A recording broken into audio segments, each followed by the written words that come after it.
అమరేంద్ర బాహుబలి మన Baahubali movie records అయితే అతలకుతలం అయిపోతున్నాయి. ఇంకా ఒక్క రోజులో రేపుడు కల్లా అయితే బ్రేక్ అయితే ఇప్పుడు మన మహారాజు పుష్పరాజు అనేటటువంటిది సోషల్ మీడియాలో గట్టిగా వినపడుతుంది అనమాట. వాడిని యాపు వాడు ఆ బాహుబలిని ఆ దంగల్ని లేపిందాక డగడాగడు అనేటటువంటి మీమ్స్ కూడా ఫుల్గా దర్శనమిస్తాను. నేను పుష్ప సినిమా ఎక్కడ మొదలైంది, ఎలా ఎండ్ అయింది? నిజంగా నా నోటితో నేనే చెప్పిన సినిమాకి 2000 కోట్లు వచ్చే అంత సీన్ లేదు. ఆ 2000 కోట్లు రావాలంటే మళ్ళీ ప్రభాస్ రావాలి, మళ్ళీ రాజమౌళి రావాలి. వీళ్ళిద్దరి వల్లే అయిద్ది. ఇంకా దాన్ని ఎవరు కొడతారో బాహుబలిని బ్రేక్ చేయాలంటే మళ్ళీ బాహుబలి వల్లే ఇద్దరు బాబు, బాహుబలి 3 వల్ల ఇద్దరు అని చెప్పి నేనైతే అనుకున్నా. నిజంగా ఫస్ట్ టైం నా మాట అయితే రాంగ్ అయిపోయింది అనమాట.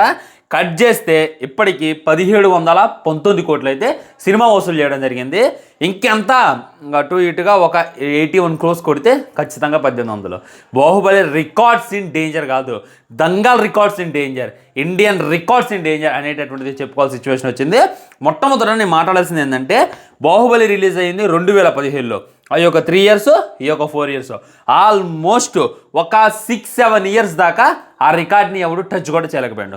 అంతకన్నా ముందు వచ్చినటువంటి దంగల్ ఇప్పుడే రిలీజ్ అయింది. మనం బచ్చా పొరగాలం అప్పుడు అది రిలీజ్ అయింది కూడా 2010లోనో 2012లోనో, ఆల్మోస్ట్ 10 ఇయర్స్. అమీర్ ఖాన్ గారు 10 ఇయర్స్కి ఒక రికార్డ్ క్రియేట్ చేసి అక్కడైతే పెట్టిండు. దాన్ని ఎవ్వడు బ్రేక్ చేయలేకపోయింది అనమాట. ఆ తర్వాత మన ఎస్ఎస్ రాజమౌళి గారు రావడం జరిగింది. ప్రమోషన్స్ అయితే పీక్స్లో చేశారు, ఒక హైప్ని అయితే క్రియేట్ చేశారు.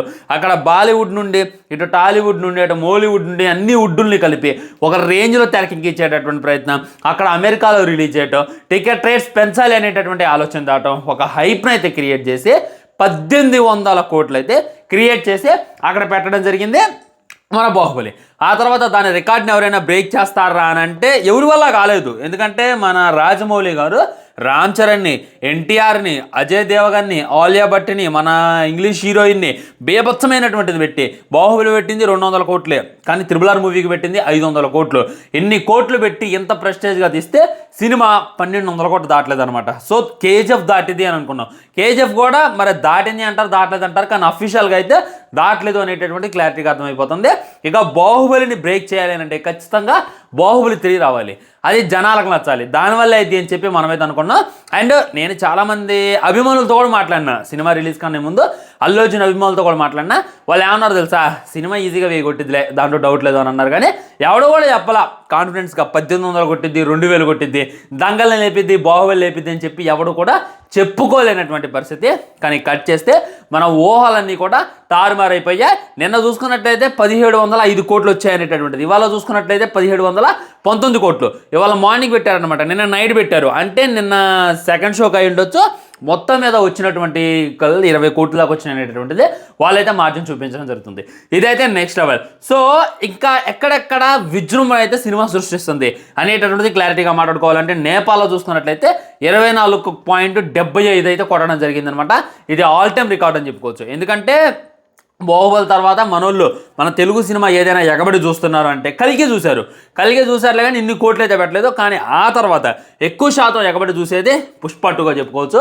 నేపాల్ వాళ్ళకే పుష్ప నచ్చిందంటే ఇక అర్థం చేసుకోండి, అక్కడ ఉన్న వాళ్ళందరూ కూడా జై బాయ్, జై అల్లు అర్జున్ అనేటటువంటి నినాదాలు చేయడం జరుగుతుంది. అంతెందుకు నిన్న ఒక ఇంటర్వ్యూ జరిగింది మన అమితాబ్ బచ్చన్ గారితో. అమితాబ్ బచ్చన్ గారిని అందరూ కూడా అల్లు అర్జున్తో పోల్చారనమాట. సార్ మరి మీరు అందరూ అల్లు అర్జున్ అంటున్నారు, అల్లు అర్జున్ మీలాగా ఎదుగుతున్నారంటే దయచేసి నన్ను అల్లు అర్జున్తో పోల్చొద్దు. ఆయన లెవెల్ వేరు, ఆయన స్థాయి వేరు. ఎందుకంటే ఒక్క సినిమాతో వితౌట్ రాజమౌళి అనేటటువంటి బ్రాండ్తో ఈ విధంగా వచ్చి ఈ విధమైనటువంటి హల్చల్ సృష్టించిందంటే నా వల్ల కాని పని అని చెప్పి అమితాబ్ బచ్చన్ గారు డైరెక్ట్గా తెలియజేసిండు. అది ఆయన గొప్పతనం, నేను కాదంటలా.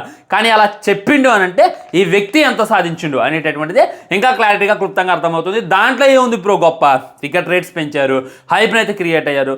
ఇంకా రాకున్నట్టుంటే డబ్బులు రాకున్నట్టుంటే అనేటటువంటిది హేటర్స్ మాట్లాడుతూనే ఉంటారు, నార్మల్ పీపుల్స్ కూడా మాట్లాడుతూనే ఉంటారు. వాళ్ళందరికీ సమాధానం చెప్తానంటే ఇప్పుడు నా వీడియో ఉంది ఫ్రెండ్స్, నా వీడియో మీరు యూట్యూబ్లో ఫ్రీగా చూసేస్తున్నారు. మీరు నా వీడియో చూడాలి అని అంటే ఒక సబ్స్క్రిప్షన్ అయితే పెట్టినాను అనుకోండి, ఒక 30 రూపాయలు 40 రూపాయలు పెట్టినా, లేదా 1000 రూపాయలు పెట్టినా, అయితే ఇంకా నేను బేభత్సంగా ధనవంతుని అయిపోతా. బేభత్సమైనటువంటి డబ్బులు నా దగ్గర వస్తాయా? రావు. ఎందుకు రా? ఈ వీడియో ఎంత ఖర్చు పెట్టి ఇప్పుడు చూస్తారా అనేటటువంటి ఫీల్ అవుతుంది. నేనే కాదు, ఏ యూట్యూబర్ అయినా ఏదైనా కానీ. ఇక్కడ నువ్వు ప్రోడక్ట్ ఏ రేటుకి అమ్ముతున్నావు అనేటటువంటిది మ్యాటర్ కాదు, ఆ ప్రోడక్ట్ ఆ రేటు పెట్టినా కానీ కస్టమర్ వచ్చి నీ దగ్గర కొంటున్నా లేదా అనేటటువంటిది మ్యాటర్. దాంట్లో అయితే పుష్ప నిజంగానే గెలిచేసింది. అక్కడ 1000 రూపాయలు పెట్టిండు, 1500 పెట్టిండు అని చెప్పి అందరూ మాట్లాడుతున్నారు. అందరూ ఈ రేంజ్లో టికెట్ రేట్స్ ఉంటే డబ్బులు రావని చెప్పి ప్రతి ఒక్కరు అనుకోవచ్చు. కానీ అక్కడ ప్రొడక్ట్లో దమ్ముంది కాబట్టి ఏ రేట్ అయినా సరే ఆలోచించట్లేదు. ఒక్కసారి చూసినోడు 2 సార్లు చూస్తాడు, 2 సార్లు చూసినోడు 3 సార్లు చూస్తాడు, ఒక్కొక్కడు 10 టైమ్స్ చూస్తాడు, 5 టైమ్స్ చూస్తాడు. ఈ విధంగా చూస్తున్నవారంటే దానికి గల కారణం ఏంది? అందులో దమ్ముంది, సినిమాలో దమ్ముంది అనేటటువంటిది రియాలిటీ. దానివల్ల ఇన్ని భయంకరమైనటువంటి కలెక్షన్స్ వస్తున్నాయి అనేటటువంటిది ఇంకా రియాలిటీ. దీని అయితే మీరు ఒప్పుకోవాలి. సో ఇక్కడ మా బాహుబలిని బ్రేక్ చేసిందని బాధపడేది అయితే లేదనమాట.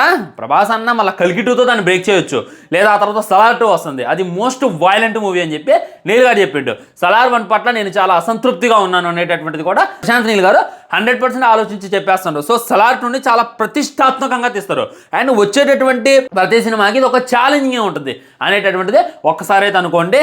బాహుబలి దాటినా అది మన సినిమానే, పుష్ప దాటినా అది మన సినిమానే అనేటటువంటిది ఒకసారి జాగ్రత్తగా ఆలోచించి ఇక ట్రోల్ చేయడం అయితే బంద్ చేయండి. ఈ సినిమాకి ఇన్ని కలెక్షన్స్ రావడానికి చాలా చాలా పెద్ద రీజన్స్ ఉన్నాయి. అవన్నీ కూడా నేను ప్రీవియస్ వీడియోలో చెప్పాను, మళ్ళీ చెప్పేటటువంటి ప్రయత్నం చేస్తా నెక్స్ట్ వీడియోలో, ఎందుకంటే ఈ వీడియో ఇప్పటికే లెంత్ అవుతుంది. అండ్ రప్ప రప్ప అనేటటువంటి డైలాగు మన అల్లు అర్జున్ గారు వేయడం జరిగింది. ఇక్కడ ఒక ఛాలెంజింగ్ అయితే ఉంది ఫ్రెండ్స్.